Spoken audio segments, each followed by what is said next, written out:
2월 7일 월요일. 눈은 없지만 마음으로.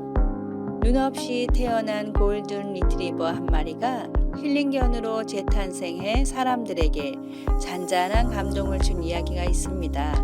많은 이에게 감동을 선사한 힐링견은 캐나다 스토프빌에 사는 스마일리. 스마일리는 태어날 때 눈이 없었고 외소증 장애까지 갖고 있어 안락사 대상이었다고 합니다. 극적으로 새로운 주인을 만났지만 처음에는 사람들을 피해 구석이나 테이블 밑에서 웅크리고 있었습니다. 하지만 주인의 사랑은 스마일리의 마음을 열게 했고 교감 능력이 탁월함을 알고 치료견 훈련을 받게 됩니다. 치료견이 된 스마일리는 장애인 시설, 양로원, 요양원 등을 방문해 행복을 전하고 있습니다. 두근거리는 심장을 가진 존재로서 생명을 소중히 여기는 마음이 작은 기적을 부르는 게 아닐까 싶습니다. 오늘의 말씀.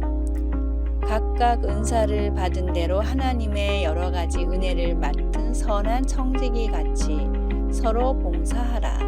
베드로전서 4장 10절. 오늘의 찬송 213장 나의 생명 드리니. 오늘의 만나. 세상에서 주님을 만난 사람들은 모두 어둠 속에서 빛을 찾은 사람입니다. 한 줄기 빛이 모든 어둠을 물리치듯 나의 삶도 세상 속에서 복음을 전하는 환한 빛이 되도록 사랑을 실천하십시오.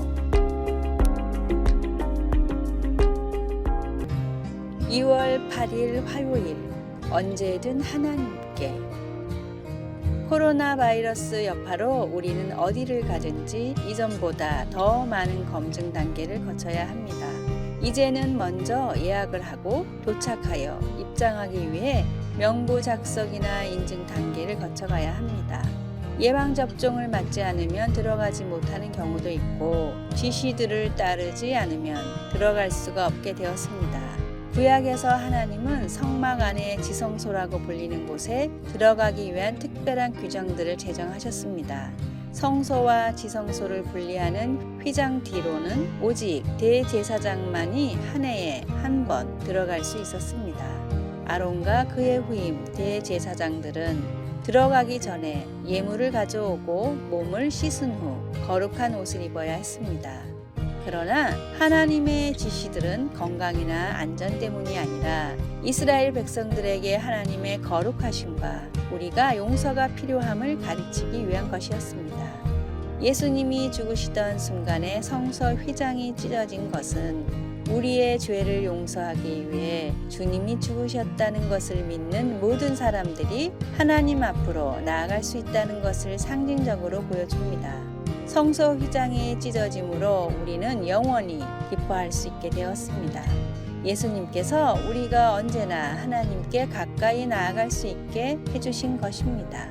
말씀.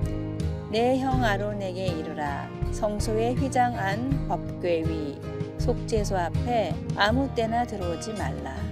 레위기 16장 2절. 찬송 279장 인애하신 구세주여. 기도. 항상 하나님께 가까이 갈 수 있게 해주신 예수님 감사합니다. 아멘.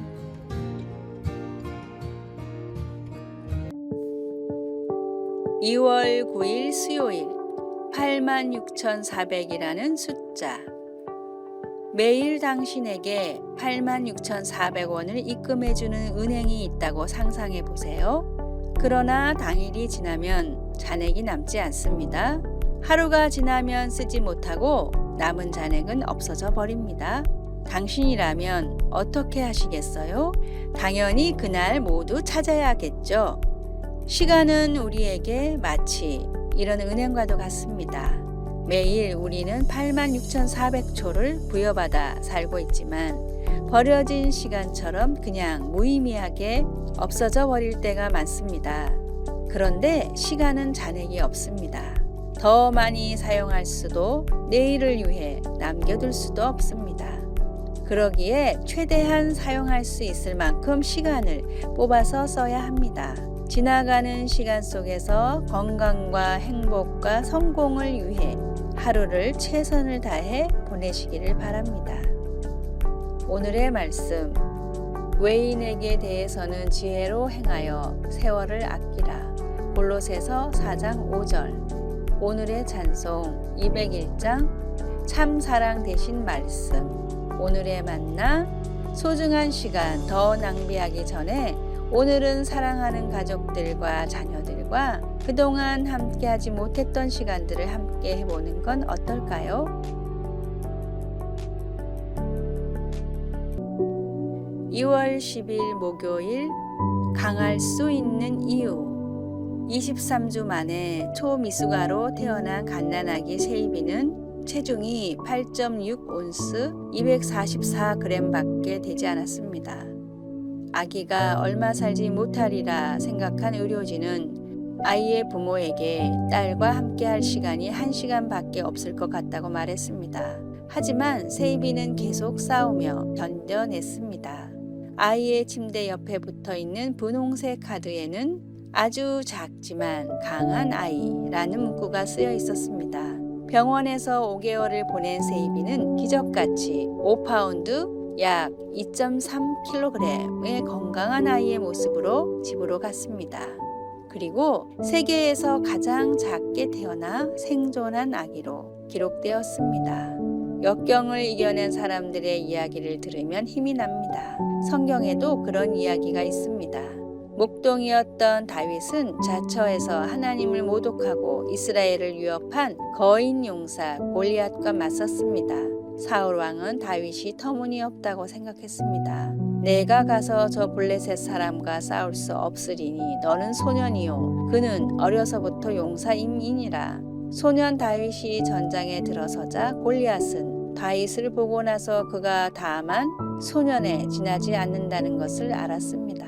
그러나 다윗은 홀로 전투에 나서지 않았습니다. 그는 만군의 여호와의 이름 곧 이스라엘 군대의 하나님의 이름으로 나아갔습니다. 날이 저물었을 때 전투에서 승리한 다윗은 죽은 골리앗 위에 우뚝 서 있었습니다. 하나님께서 우리와 함께 하시면 아무리 큰 문제라도 두려워할 필요가 없습니다. 그분의 능력과 함께 할 때 우리 또한 강하기 때문입니다. 어떤 순간에 자신이 작고 하찮은 존재라고 느껴집니까? 엄청난 역경 가운데 하나님께서 함께 하셔서 힘을 주시는 것을 어떻게 알 수 있을까요? 말씀. 그 블레셋 사람이 둘러보다가 다윗을 보고 업신여기니 이는 그가 젊고 붉고 용모가 아름다움이라. 사무엘상 17장 42절. 찬송 356장 주 예수 이름 소리 높여. 기도. 내가 초라하게 느껴지거나 홀로 남겨져 앞이 보이지 않을지라도 하나님께서 저와 함께 계셔서 인도해 주실 것을 믿습니다. 하나님의 능력을 신뢰합니다. 아멘.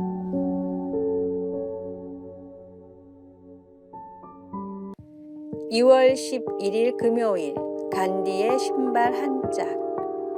인도의 지도자 간디가 남아프리카에서 변호사로 일할 때 일입니다. 어느 날 간디는 기차를 타고 업무를 하러 가게 되었습니다. 이제 막 떠나는 기차에 도착하여 기차 발판에 오르려 하는데 그만 한쪽 신발이 벗겨져 기차 밖으로 떨어졌습니다. 기차는 이미 출발하고 있었기 때문에 그 신발을 줄 수 없었습니다.